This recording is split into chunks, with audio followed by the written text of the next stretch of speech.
भाग जा मेरे घर से।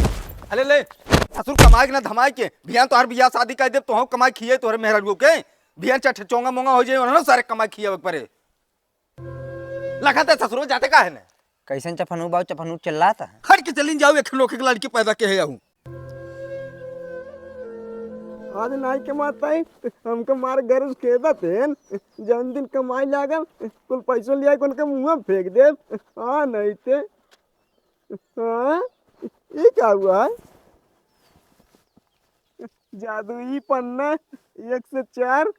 अब हम चलते बाबू दिखाओ हमसे अमीर बन यार। ए बाबू कार ससुर होता है फिर लौट के चला आए। हाँ ए बाबू हमका जिन बिगड़ा है हम जादुई पन्ना पाए एमे जवन चीज रखबे उ चाट हो जाए। चार ना तो हर गाड़ हो जाए भाग यहाँ से। ये क्या देखा आपने लापरवाही का नतीजा है।